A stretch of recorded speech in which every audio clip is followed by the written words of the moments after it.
I've had a good life. I've had success professionally and personally.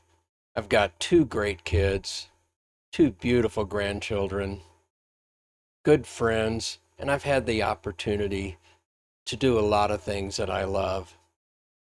So, this isn't a story about hitting rock bottom where I suddenly decided that I had to rebuild my life. That's not what happened.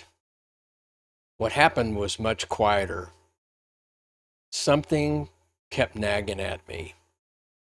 As good a life as I've had, I still didn't feel like I had fully lived up to my potential. And I didn't know why. But I knew there were times in my life that I lacked confidence, times when I held back. And I had this feeling that something had probably kept me from becoming everything I was capable of becoming. And it wasn't just professionally. If I'm being truthful, I could see patterns in my personal life and relationships that I wanted to understand better. I'm divorced, and I'd still love to have a happy, healthy relationship again someday. So when I talk about becoming the best version of myself, I'm not just talking about doing better work. I'm talking about becoming better at life. And I can't think of a better purpose. And here's what I really love about it. This purpose has no destination, no endpoint. There's no time where I have to say, okay, I'm done. I've become the best version of myself. No, I can keep learning. I can keep growing. I can keep becoming. I can keep contributing. This is a purpose that can last a lifetime. I had explored personal growth in past years. I'd read some books, listened to some teachers, kind of learned the basics. But this time, I really dove into it a lot more seriously. I started journaling. I started meditating regularly. And I started listening to more modern teachers like David Bayer and Joe Dispenza. And what really surprised me is how much the conversation had changed. This wasn't just about positive thinking. It wasn't just about setting goals and telling ourselves to believe more in ourselves. There was now so much more understanding about how the brain actually works. And that's when I started understanding the concept of limiting beliefs. I began to understand that so many of the beliefs we carry around aren't things that we consciously chose.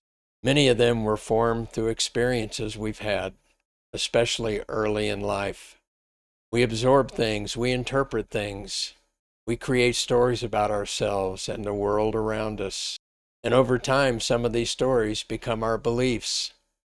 I'm not good enough. I'm not confident enough. I'm too old to learn this.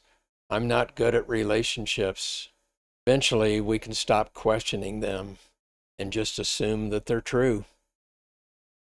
That's when some things in my own life started to make a little more sense. Maybe some of the things that had held me back weren't facts. Maybe they were just beliefs. And then the real light bulb moment hit me. I began to learn about neuroplasticity, about the brain's ability to adapt and change, how new thoughts, new experiences, and new behaviors can actually create new patterns in the brain.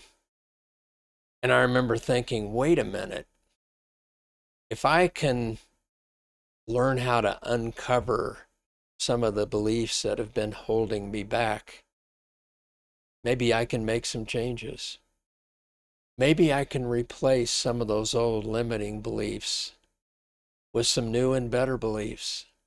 Beliefs that support me rather than holding me back. Beliefs that help me feel more confident.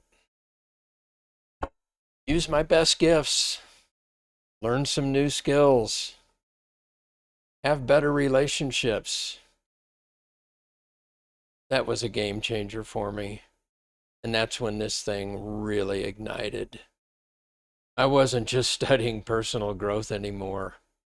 I began to see reinvention as a purpose. And I've already started to see evidence of it in my personal life. A few years ago, I decided to become a ski instructor. I've been skiing for years, but becoming an instructor and try to get a national certification, I had all kinds of doubts. Was I good enough? Could I do this at my age? Could I actually become nationally certified? Well, you know what? I did it.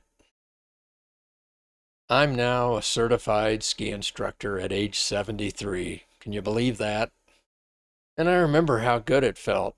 Not that I just passed the test, but because I'd proven something to myself. Maybe I was more capable than I'd given myself credit for.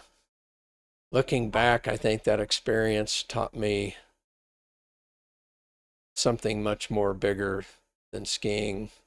The older I get, the more I realize that many of the beliefs I had were just simply not true.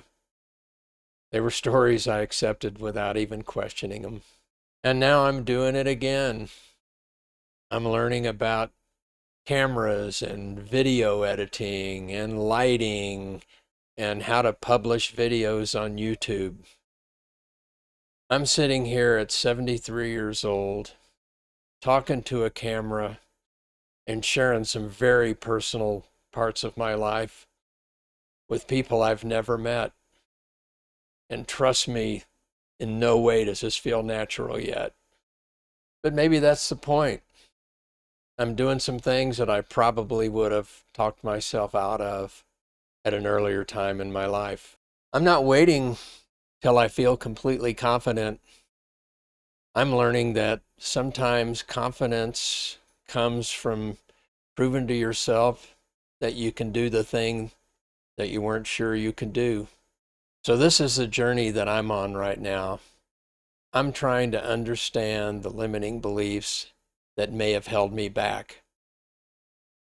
And I'm working on learning new beliefs that help me live closer to my potential.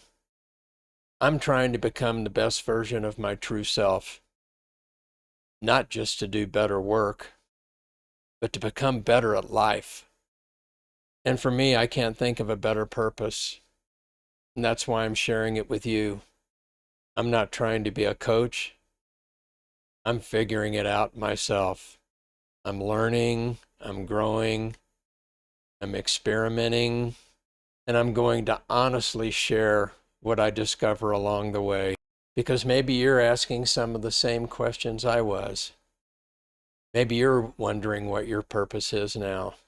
Maybe you've had a good life, but maybe you still have a feeling that there's more in you. Maybe your best growth isn't behind you. Maybe your best work isn't behind you. Maybe making the rest of your life a journey about becoming the best version of yourself could be a pretty good purpose too. I'm Rick. Thanks for sharing this journey with me, and I'll see you on the next video.